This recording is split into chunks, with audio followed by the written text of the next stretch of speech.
Hai para penikmat film, ketemu lagi dengan aku Mimin, manusia pemalas yang hobinya nonton film. Kali ini Mimin akan menceritakan alur cerita dari sebuah film yang berjudul American Sniper. So, tanpa berlama-lama lagi, tanpa basa-basi, mari kita mulai alur ceritanya.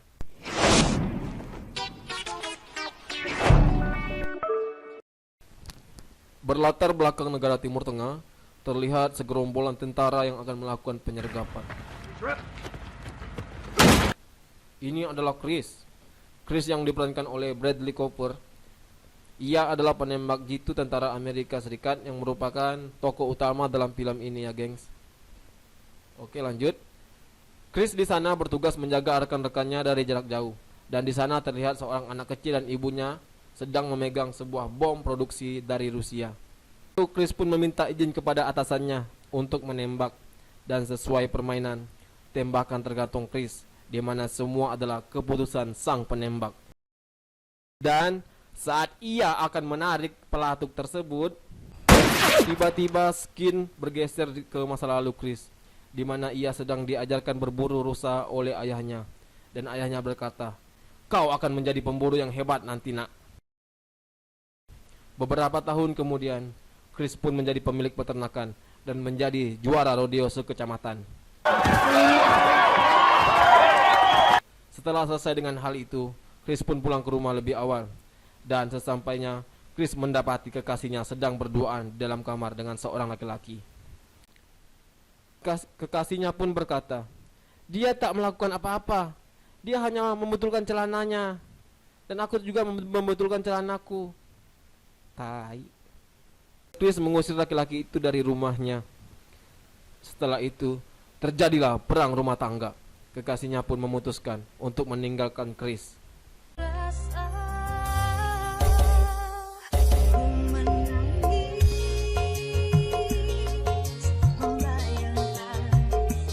Dan tak lama, Chris melihat berita di RCTI tentang terjadinya pengeboman kedutaan Amerika Serikat pada tahun 1998. Dan dari sinilah Chris dengan tekad yang kuat, dengan semangat yang hebat, memutuskan untuk menjadi angkatan laut, dan Chris pun berlatih di sana.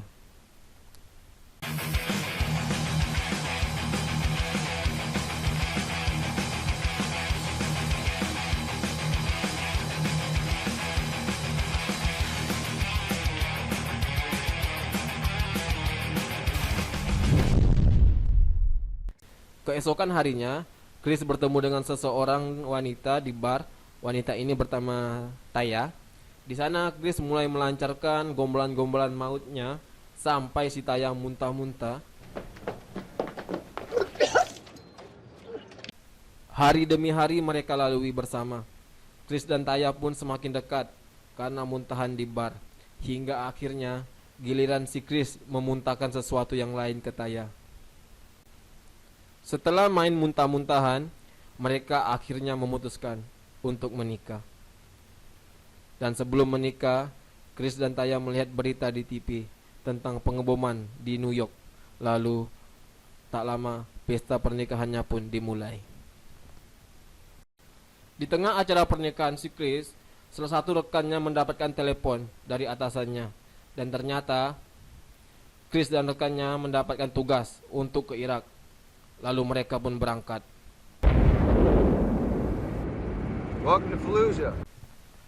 Dan saat akan melakukan penyergapan, skin pun tersambung dengan Chris yang ada di awal video, yang akan menembak seorang anak kecil. Dan anak kecil itu pun ditembak hingga tewas. Dan saat di perkemahan, Chris menyesali aksinya dan prihatin dengan anak kecil yang masih belum cukup umur tersebut. Beberapa waktu pun berlalu.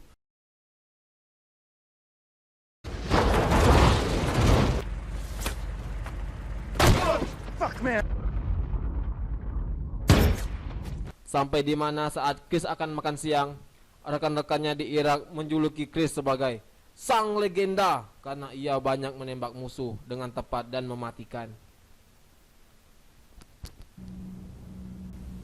Lalu saat ia melakukan pencarian target, ternyata musuh juga mempunyai penembak jitu juga. Dan penembak jitu itu merupakan juara Olimpiade yang bernama Mustafa. Ia menggunakan senjata Dragunov seperti di Point Blank, dan di sana Chris ditugaskan untuk membunuh pimpinan Al-Qaeda bernama Zarqawi. Chris dan rekannya pun menyergap setiap rumah. Dan sampai di mana ada seseorang bapak-bapak yang memberitahu Chris di mana lokasi Zarqawi berada. Ternyata hal tersebut diketahui oleh Zarqawi dan anak buahnya. Bapak-bapak tersebut pun harus terbunuh dengan anaknya. Dan di sini Chris terdesak oleh penembak jitu musuh yang bernama Mustafa. Singkat cerita, Chris pun pulang ke rumah untuk membantu persalinan istrinya. Di sana Chris rasa terganggu karena pengalaman perangnya.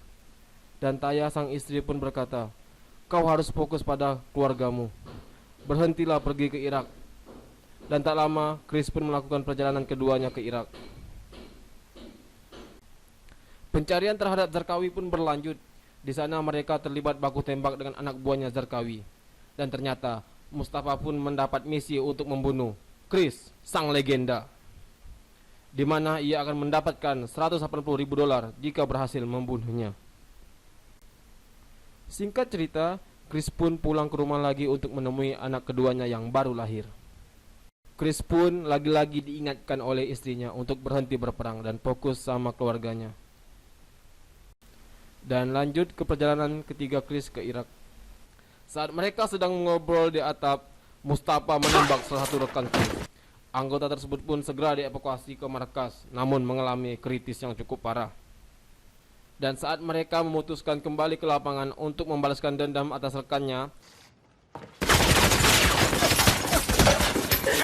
akan tetapi anggota lain pun terbunuh dalam baku tembak tersebut.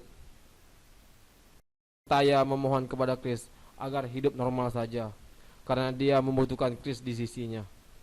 Namun rasa bersalah pun membuat tekad Chris semakin kuat untuk melakukan tur keempat. Tibanya di Irak, Chris pun ditempatkan di wilayah musuh, dan Chris melihat Mustafa yang sedang membidik rekannya. Tapi teman-teman Chris ragu karena jaraknya 1920 meter terlalu tak masuk akal, atau sekitar 2 km. Dan karena Chris takut akan ada yang terbunuh lagi, Chris memutuskan untuk menembaknya.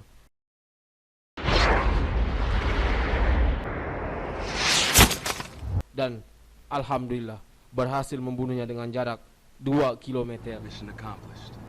Namun suara tembakan itu membuat keberadaan timnya diketahui oleh musuh, dan terjadilah baku tembak.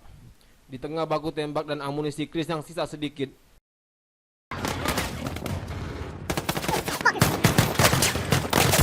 Chris pun menelpon istrinya dan berkata, "Aku siap pulang ke rumah." Beruntung, tak lama badai pasir pun muncul. Mereka pun bisa melarikan diri. Di tengah perjalanan untuk kabur, Chris pun tertembak. Dan si Chris hampir saja ditinggal oleh rekan-rekannya. Singkat cerita, Chris pun selamat dan kembali pulang ke Amerika. Dan terlihat Chris sedang ngopi di warung Kak Yul. Namun ia masih belum bisa menyesuaikan diri dengan kehidupan sipil karena masih terbiasa dengan suasana perang. Taya pun menghubungi psikiater untuk membantu Chris. Akhirnya psikiater pun memberi saran ke Chris agar membantu para veteran perang yang terluka di rumah sakit. Setelah itu Chris secara bertahap mulai menyesuaikan diri dengan kehidupan rumahnya. Chris pun banyak menghabiskan waktunya menjadi pelatih penembak untuk veteran cacat. Dan pada tanggal 2 Februari 2013, Chris mengucapkan selamat tinggal pada istrinya dan keluarganya. Dan di hari itulah di mana Chris meninggal karena terbunuh oleh seorang veteran perang yang coba ia bantu. Film pun tamat. Terima kasih telah menonton. Jangan lupa like, komen, subscribe. Terima kasih.